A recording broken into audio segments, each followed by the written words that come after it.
ibtila'il mu'min anna lahu nafsan ammaratun bisu'. Manusia itu diuji, orang mukmin ini diuji berupa mukmin ini, setiap orang ini dibekali sama Allah punya yang namanya nafsu. Yang nafsunya ini ammaratan bisu'. Yang nafsu ini selalu memerintahkan untuk berbuat buruk. Namanya nafsu ammarah namanya. Bahasa Indonesia menjadi nafsu amarah. Nafsu amarah, ada film judulnya Nafsu Amarah gitu. Nafsu amarah itu nafsu yang memerintahkan untuk berbuat buruk. Manusia diuji sama Allah. Tidak ada satu manusia pun yang bebas dari nafsu amarah. Gak ada ini.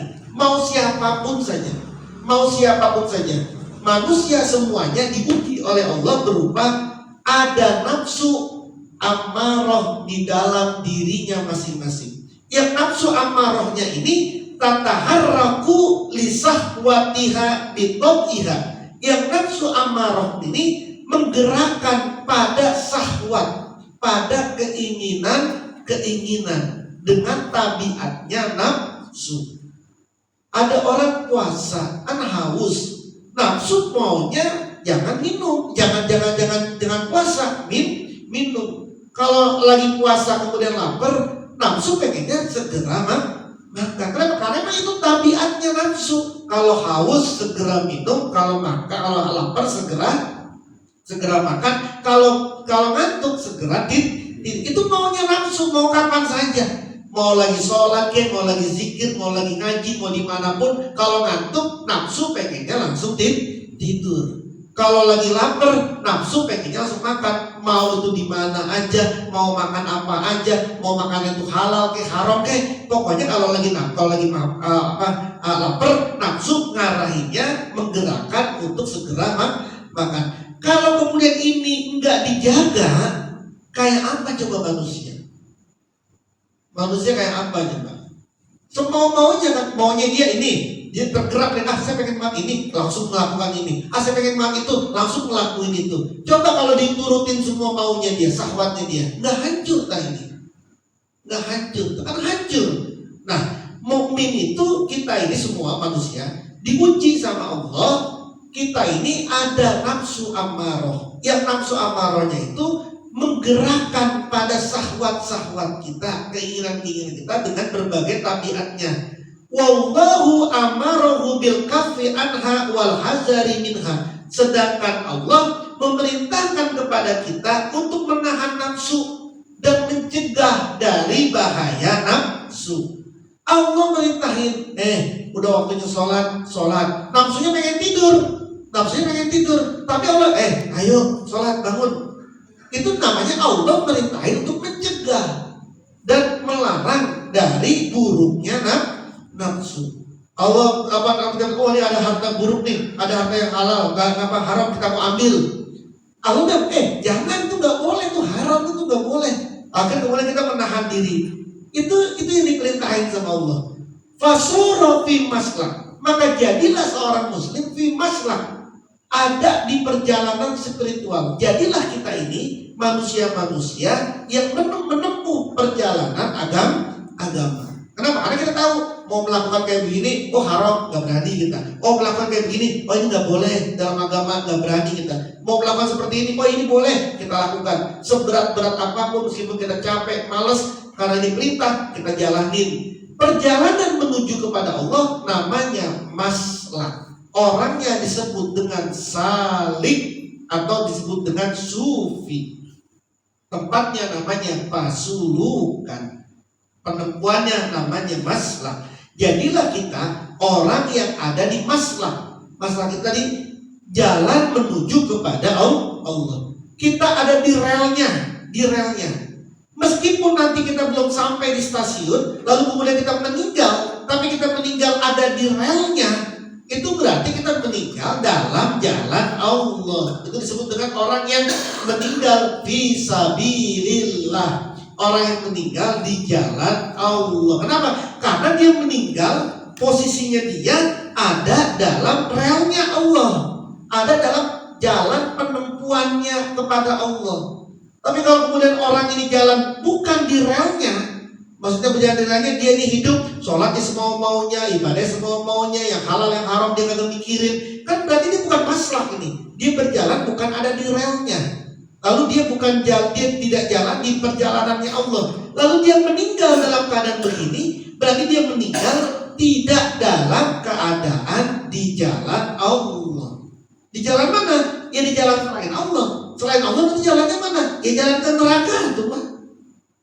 Untuk kemudian diberesin dulu, lalu langsung kemudian ditempatin hingga sampai kepada Allah. Jadi maslak. Jadilah kita semua ini orang-orang yang ada di maslahnya. Wa arfa in ardo li nafsihi fi sahawatihi faqad aghdaba rabbah. Lalu kita ini orang mukmin ini tahu kalau kita rela ridho sama nafsu kita, maka Allah akan murka. Sebaliknya, wa in ardo rabbahu faqad aghdaba nafsahu. Kalau kita ini relanya sama Allah, yang marah adalah nafsunya. Wala salisa li hazainil amrayni. Gak ada yang ketiga. Kalau kita patuh sama nafsu, Allah yang marah. Kalau kita patuhnya sama Allah, nafsunya yang meronta-ronta. Gak ada yang ketiga. Sholat malam misalnya, kita sholat malam, lalu kemudian kita ikutin nafsu, kagak mau bangun, kagak mau bangun subuh, kagak mau bangun sholat, karena kita nurutin nafsu, kita berarti rela sama nafsu, Allahnya yang marah. Tapi kalau kemudian kita bangun untuk sholat, nafsunya meronta-ronta, jalan ke kamar mandi udah begini-gini, terus kemudian malas banget sih, kan marah itu. Yang marah itu bukan diri nafsunya yang marah itu. Begini masih malas banget sih, berat aku ngaji lagi, mau begini lagi, itu nafsunya lagi marah itu. Nah, nggak ada yang dua, nggak ada yang ketiga. Kau milih mana? Engkau belain nafsu Allah yang marah, engkau belain Allah nafsu amarahnya yang marah. Tidak ada yang ketiga ini, tidak ada. Falyahtar li nafsi ma yahlu. Silakan kamu milih untuk dirimu sendiri. Kau milih yang mana? Kau mau bela yang mana? Terhadap nafsu amarahnya ini nih. Terhadap nafsu amarah, nafsu yang buruk ini. Kau belain yang mana? Belain kau dimurkai oleh Allah karena ikutin nafsumu, atau kau ikutin Allah, nafsumu biarin dia mau marah kayak mau apa, karena nafsu itu buruk. Falyahtar li nafsi ma yahlu. Pilihlah untuk dirimu apa yang cocok untukmu. Madamat al illatu khafiyatan anil uyuni wa mudrikatan bil basoir. Selama sakit, selama penyakit itu tersembunyi dari mata, tapi dapat diketahui dengan mata batin, fala budda min nurin khafiyin anil uyuni wa mudrakin bil basoiri. Maka wajib kita punya cahaya yang tersembunyi dari mata tapi bisa terlihat oleh mata hati, liyuqawimal al illata, agar dapat mengatasi penyakit itu. Penyakit malas emang kelihatan pakai mata. Penyakit sombong emang terlihat, sombong gue di mana? Di sombong gue di sini nih, diambil. Emang terlihat sombong itu. Penyakit pamer, penyakit dengki, emang ada terlihat pakai mata? Kan gak terlihat pakai mata, tapi terlihat oleh mata batin. Nah, penyakit yang tidak terlihat oleh mata kepala, kalau penyakit fisik kelihatan. Ada orang kantengan kelihatan, ada orang gorokan kelihatan, ada orang jantungnya sakit kelihatan pakai alat, ada orang paru-parunya sakit kelihatan pakai alat, pakai mata. Tapi kalau udah hatinya, jiwanya, ruhnya yang sakit, nggak kelihatan pakai mata ini, nggak kelihatan.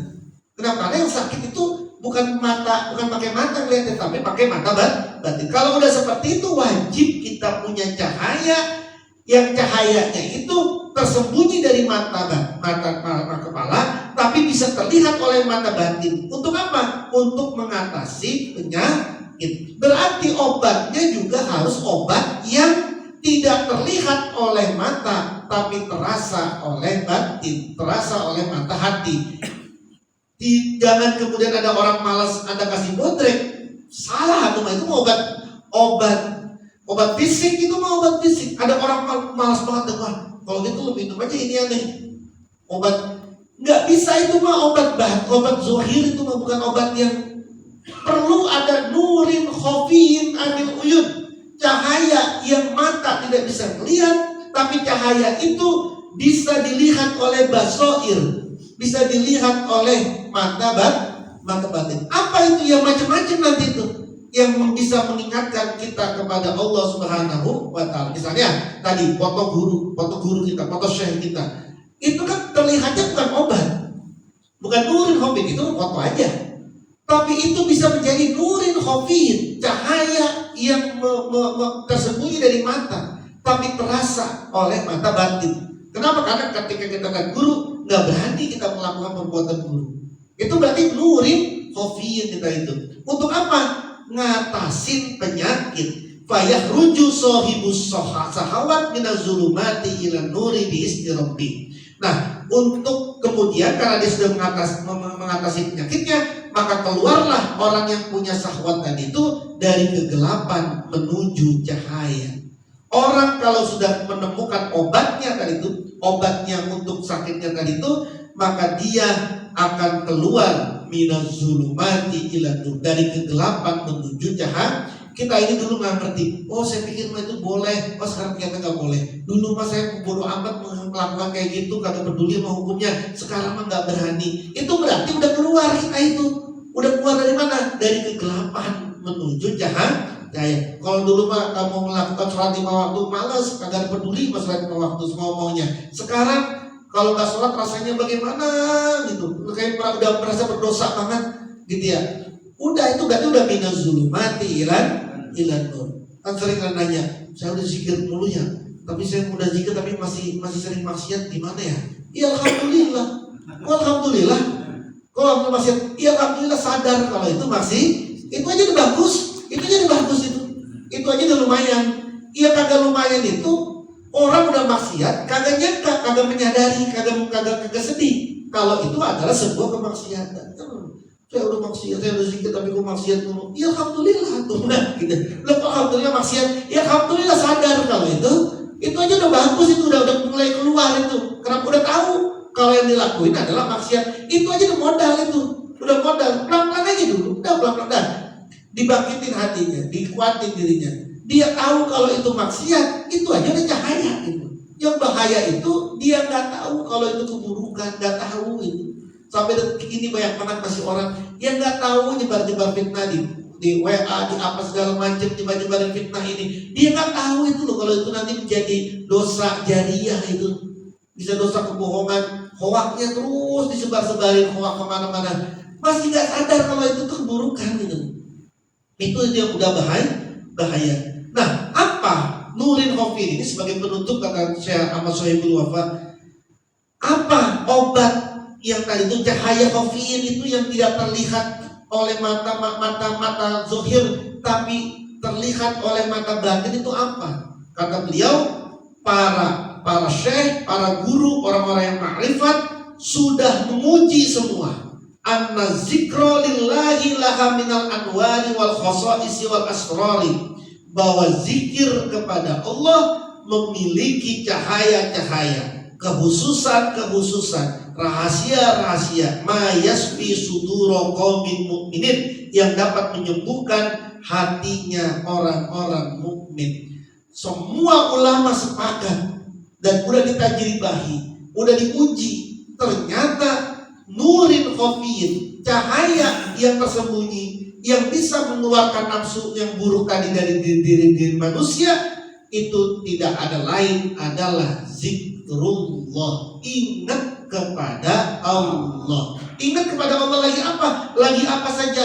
Lagi sholat ingat sama Allah, lagi kerja ingat sama Allah, lagi bermain ingat sama Allah, lagi ingat sama Allah, lagi zikir kepada Allah, ingat juga kepada Allah, lagi rumah tangga ingat kepada Allah, lagi dimanapun ingat kepada Allah, lagi baca Quran ingat kepada Allah. Ada orang baca Quran gak ingat kepada Allah, dijual-jual Quran itu, dijual-jual. Ada orang ceramah kagak ingat kepada Allah, dijual-jual itu. Ada orang berdagang gak ingat sama Allah, ribain semua itu, buruk semua itu. Ingat kepada Allah dalam keadaan apapun saja. Ingat terhadap Allah. Taksisan ala qouli ta'ala, berdasarkan firman Allah ta'ala, fazkuruni azkurkum. Ingatlah kalian kepadaku, aku juga akan ingat kepada kalian. Fa iza zakarta rabbaka kusifa anka ghitaul ghaflah. Kalau kamu sudah ingat kepada Tuhanmu, maka penutup lupa, penutup lalai, penutup kelupaan akan dibuka olehmu. Engkau tidak akan lagi lupa kepada Allah. Sadar ada Allah di dalam diri kita, ada Allah dalam gerak hidup kita. Kalau sudah dibuka, terarahlah manusia. Fakunta zakiran mazkuran sakiran maskuran. Maka jadilah kau orang yang ingat kepada Allah dan orang yang diingat sama Allah. Orang yang bersyukur kepada Allah dan orang yang disyukuri oleh Allah Subhanahu wa taala. Fi qauli ta'ala waskuruli wala takfurun. Bersyukurlah kalian kepadaku, janganlah kalian kufur kepadaku. Wa tawalat alaikan nafahat, maka akan terus menerus cahaya-cahaya Allah dalam diri dia. Wa ghamarat barokah, barokah akan mengguyur hidup dia. Wa muhiyat ankas sai'ah, keburukan-keburukan akan dihapus darimu. Wa azuma lakal ajru, ganjaran akan besar kepadamu. Kenapa? Mana kuncinya? Ingat kepada Allah, zikrullah. Kalau dalam thariqah maka dikatakan diadakan yang disebut dengan zikrul khafi, zikir yang ada dalam hati untuk dilakukan kapanpun, dimanapun, lagi apapun. Ada orang stres, ada orang galau, ingat dia langsung kepada Allah, tenang hidupnya, tenang. Asal dia ingat dia benar kepada Allah, benar-benar ingat kepada Allah, tenang dia, tenang gitu. Tapi kalau dia lagi galau, lalu kemudian bilang istighfar pak, udah itu udah stop kagak tenang juga ya. Nah, karena nggak kembalinya kepada Allah. Orang yang sudah ingat kepada Allah, dia akan diingat sama Allah. Dan orang yang bersyukur kepada Allah, dia akan disyukuri oleh Allah. Dan orang yang sudah seperti itu, orang yang nafahat, akan terus cahaya-cahaya Allah akan menyebar ke dalam diri dia, barokah akan mengguyur dia, keburukan-keburukan akan dihapus dari dia, pahala akan banyak kepada diri dia. Mudah-mudahan kita semua dikuatkan, dimampukan untuk terus ingat kepada Allah Subhanahu wa taala. Hilanglah nafsu-nafsu yang buruk dalam diri kita. Yang ada dalam diri kita hanya nafsul mutmainnah. Ya ayyatuhan nafsul mutmainnah, irji'i ila rabbiki radiyatan mardiyah. Amin ya rabbal alamin. Al-Fatihah. A'udzubillahi minasyaitonir rajim. Bismillahirrahmanirrahim. Alhamdulillahirabbil alamin arrahmanir rahim maliki yaumiddin iyyaka na'budu wa iyyaka nasta'in ihdinas siratal mustaqim siratal ladzina an'amta 'alaihim ghairil maghdubi 'alaihim waladdallin amin. Wa qala ya karim bilana ya rahim Allahumma shalli ala sayyidina Muhammad wa ala ali sayyidina Muhammad. Allahumma inna nastaudika bima qara'na wa sami'nahu fardudhuma inda hajatina. Allahumma ja'alna wa ja'al awladana wa tanabizana min alihi wa min alil khair wa la tajal wa min alishadu min alil jahal bihamdi rabbana hablana min azwajina wa zuriyatina qurrata a'yun wa ja'alna lil muttaqina imama. Rabbana atina fid dunya hasanah wa fil akhirati hasanah wa qina adzabannar. Wa sallallahu ala sayyidina Muhammadin nabil ummi wa ala alihi wa sahbihi wa baraka wa salam. Wa akhiru da'wana alhamdulillahi rabbil alamin.